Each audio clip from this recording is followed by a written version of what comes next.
Welcome everyone to the new Fly Fisher. I'm your host, Bill Spicer.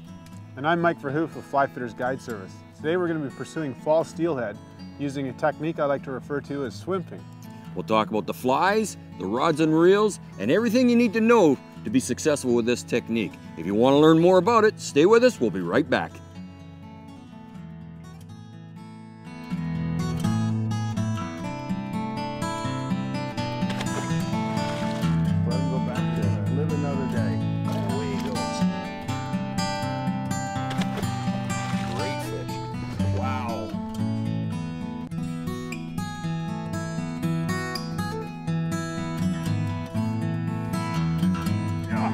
Oh, baby, look at that fish.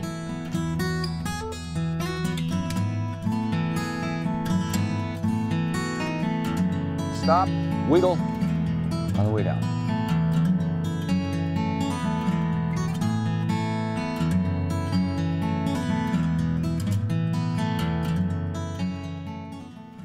The new Fly Fisher has been made possible thanks to Ontario Tourism, Islander Precision Reels, and Orvis Sporting Traditions.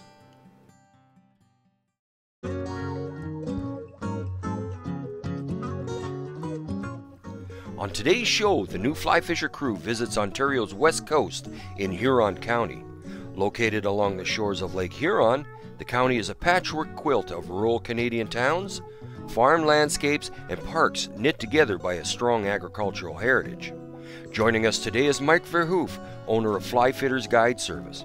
Today, Mike will show us how to deal with tough conditions when steelheading on the Maitland River. Flyfitters Guide Service has been in operation now. This is my 7th season. Some of the specialty or unique outings I offer, obviously, number one is steelhead.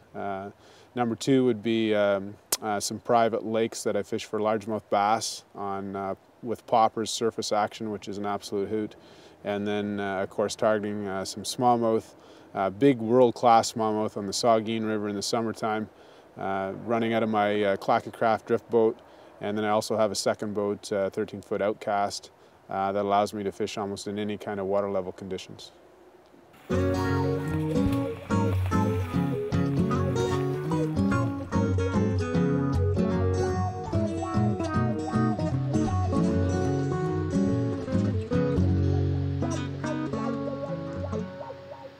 Now, Mike, we just got here, and this new technique that you're showing me today is called swimfing. Can you explain to me exactly what you mean by that and how we're going to do this? Yeah, right on, Bill. So this year we've got very low water conditions and very clear, as you can see, gin clear water.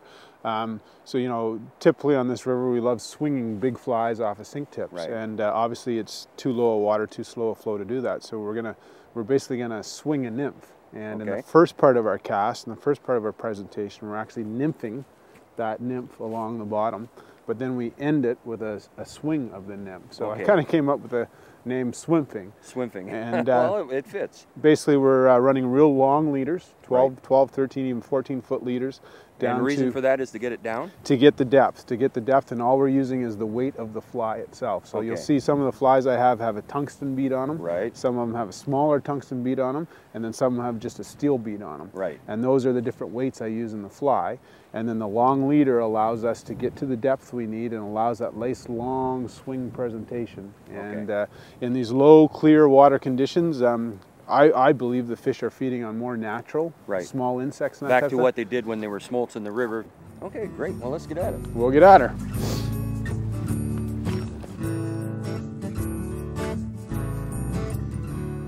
Fish. Yeah, that's not bad. Well, that's a start. I think he hit me once. Silver.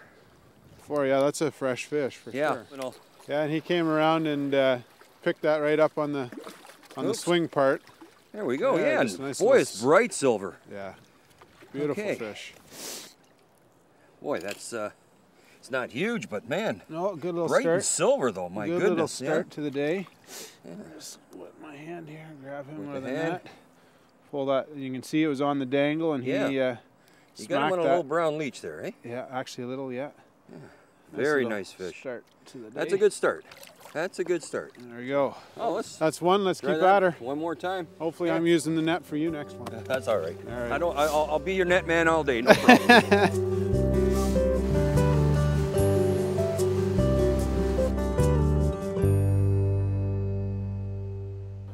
So the region or the area along Ontario's west coast that we refer to specifically Huron County, you know, it's a very agricultural based area, but some very unique natural landscapes as well. People are very friendly, great food, great entertainment, and from a fishing point of view, some of the best waters found in southwestern Ontario. It's very important to keep the rod tip low to the water and to follow along as the line swings through the current. By doing this, it keeps a constant tension on the line, thus allowing you to set the hook more efficiently.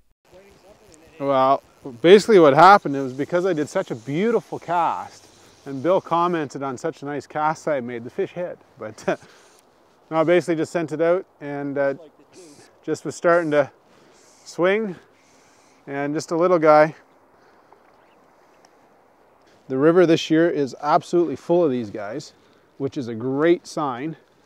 There's a typical year class. We're seeing 2 year classes. This is the older year class, so probably a 2-year-old. And then we have a fair few 1-year-old fish that are about 8 inches, a little smaller than this. And all kinds of these around this year. So obviously that means a couple years ago we had really good spawning conditions. And then this year with the cold water, there's lots of these dropping back into the river and staying and hanging out in the river, which is great. So I'll tell you, if you want to do some fun steelhead and come back to this part of the world 2 years from now, and we should see lots of fish around.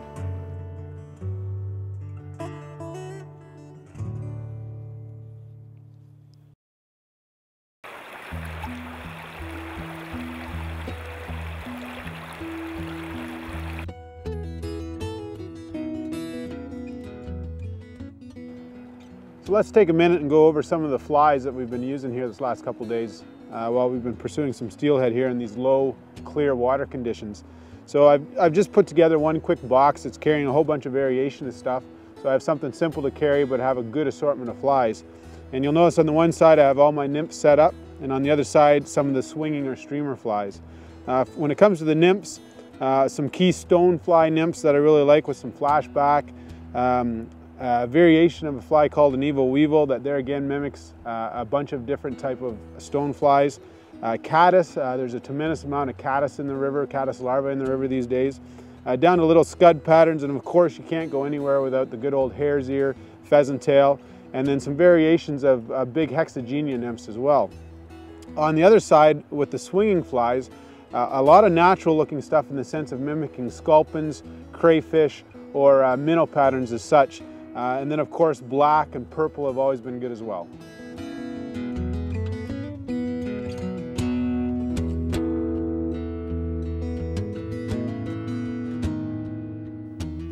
Let's take a minute to talk about the switch rod that I'm using here today. 11-foot 7 weight. I can set this rod up 3 different ways.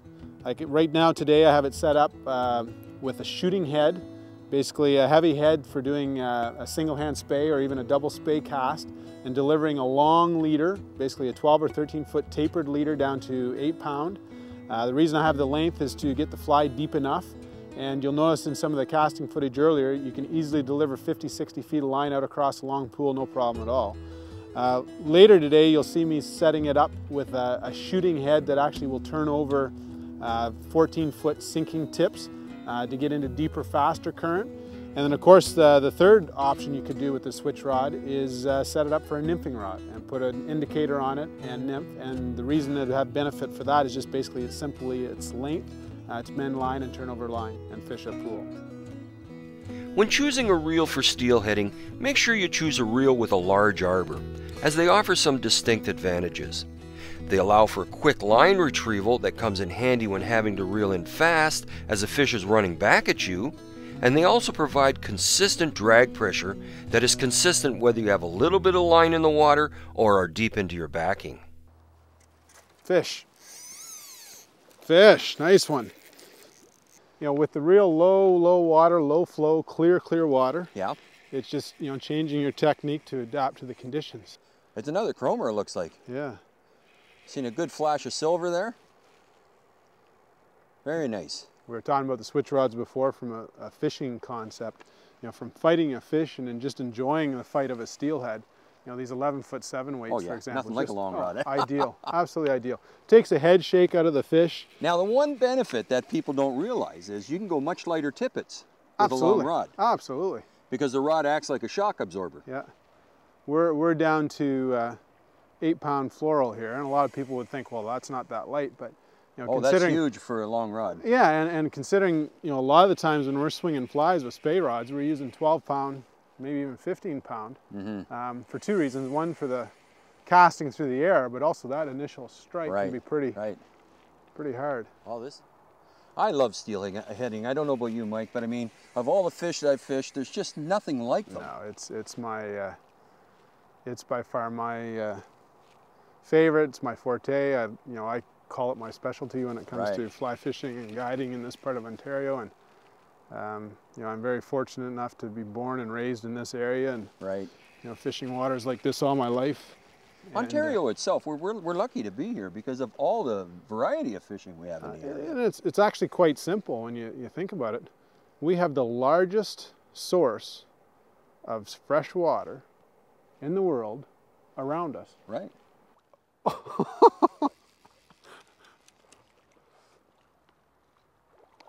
Oh, Mr. Spicer! Mr. Spicer! Look at that! Look at that! Wow. That's a steelhead, folks. A prime example of a steelhead Here, just let from you Ontario. grab that for me. Oh, Look at man, this! oh man! Look at this! Oh, Absolutely. look at the shoulders on that thing. Beautiful. Yeah, and they're right in the scissors of the mouth on this side. Yeah, look at that, right on the. Right in the scissors of the mouth. Yeah. Beautiful, beautiful. Yeah. That's a prime native, you know, true genetic steelhead. Look at the big tail on that. Great big, I call the wrist, huge wrist. You know, there's some weight to that fish. That fish is just pushing probably, you know, right around that 10-pound range. Could even be a little bit more from how thick he is if you look at his back. Nice color's been in a little bit. Oh, oh, oh, oh, oh. Oh, Mikey. Gone. Gone. That's okay. We'll get a picture of the next one.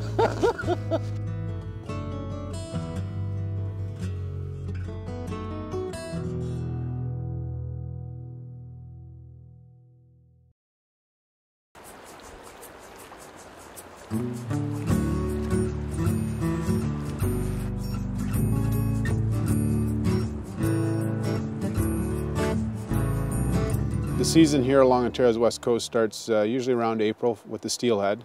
You know, typically a 7 to 8 weight, 9-10 foot rod would be ideal for that with floating line and some good 8-10 pound leaders.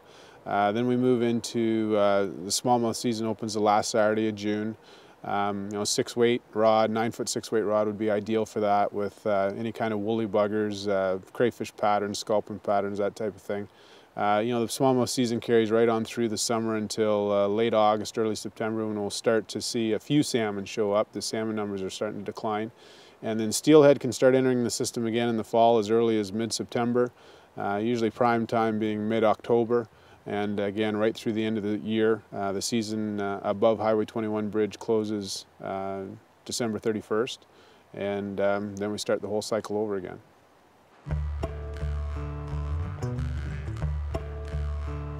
There are two setups that we use today.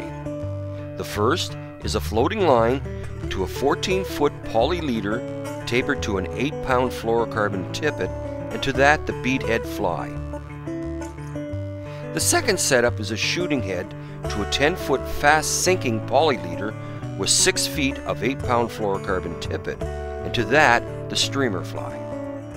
So one of the little key things that's pretty important when you're swinging a fly, whether it be spey rod, switch rod, or single hand rod, and I would recommend anybody to try the whole technique of swinging a fly, is to have this loop held as you cast. I'll do one cast here just to show you what I mean.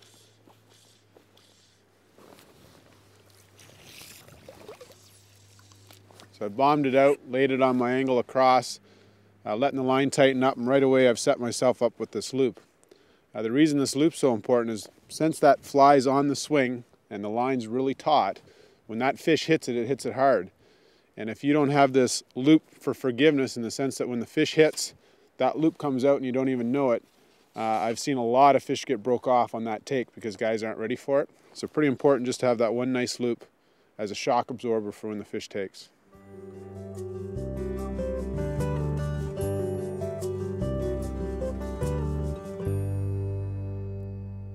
Fish. Whoa, nice. Just getting into the good water of this pool and swinging that fly through. Is just about to dangle out. And another little future steelhead. About a 2-3 pound silver fish. Couple good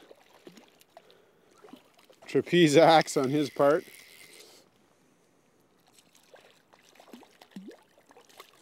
Just gonna get this fish in quick here and see if I can do just a little wee lift here.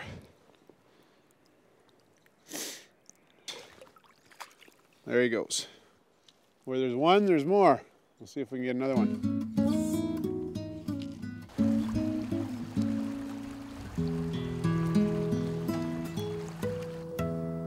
Just moved down to a different pool here.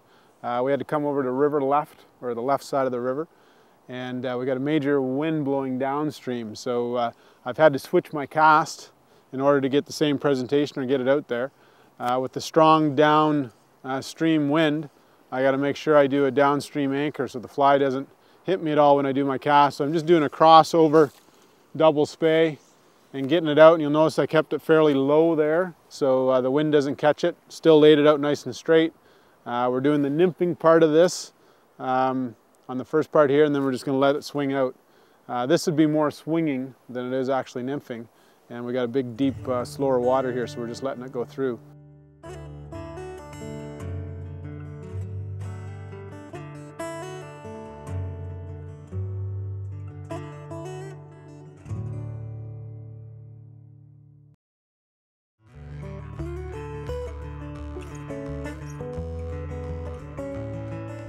So if you're to visit this part of the world, Huron County specifically, along Ontario's west coast, you know, a couple great places to stay. Lots of different accommodations, right from 5-star to simple B&Bs or a simple motel. The Ben Miller Inn is a great spot located right on the Maitland River in the scenic little hamlet of Ben Miller. You know, 5-star dining, gorgeous rooms, and a very unique natural setting. Then you could go something as simple as you know, the Maple Leaf Motel in Goderich. Very clean rooms, you know, great service, great friendly advice on where to go to eat and what to do in the area.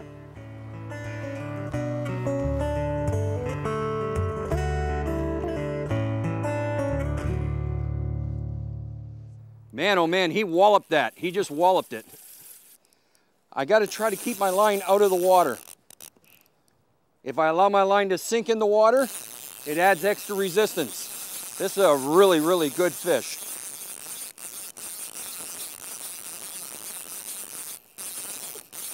Okay, I'm back on my line again, which is good.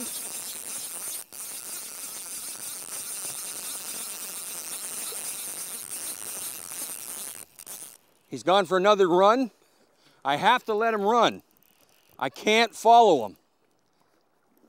So I have to give him line. Don't try to resist him if he wants to run. Oh man, that's a good fish. One thing about steelhead in the fall, they're a whole lot stronger than they are in the spring.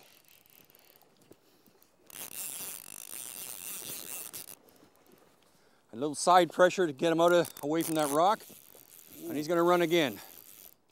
Oh man, good fish. Nice fish, Bill. Good fish. Keep that rod up, keep that line from around those rocks. So Bill, what were you exactly doing with the fly when that fish hit? It was on the swing. I tried dead drifting it, and then I pulled it under for a swing, and that's when he grabbed it, and there was no doubt about it. Absolutely none.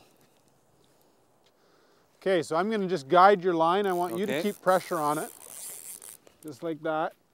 We got a little net here and a big steelhead. Oh man, beautiful, Mikey. Beautiful. Mikey.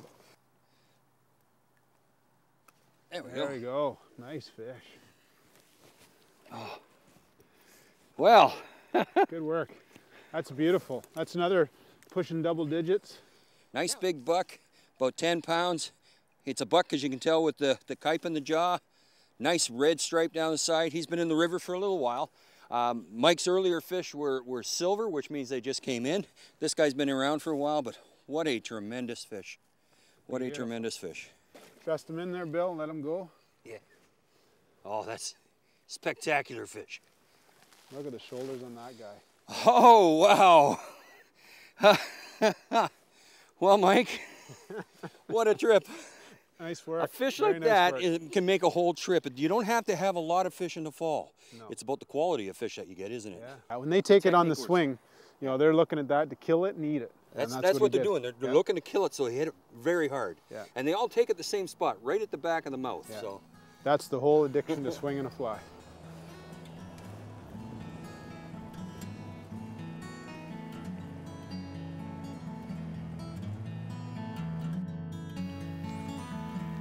Well, Bill, I guess we'll call her a day. call it a day. Man, thanks for a great time. Absolutely. Tough conditions, huh? Low, very clear, probably as tough as I've ever seen it. Yeah, definitely one of those years. But you know, we switched things up a bit. We were versatile in the techniques we used. We did a bunch of the swimping that we talked about. Absolutely. You know, nymphing a small nymph and letting it swing up. And hey, by changing things up, we pulled out some beautiful fish. Absolutely, and that's the versatility that we want. What worked yesterday doesn't necessarily mean it's going to work today. No, exactly. And you know, at the end of the day, that's steelheading in a nutshell right there. Right. If you want to experience steelhead on the fly, I highly recommend you give Mike a call. For more information on today's show and other shows in our series, visit us on the web at thenewflyfisher.com. From all of us here at The New Fly Fisher, thanks for joining us. Tight lines, and we'll see you next time.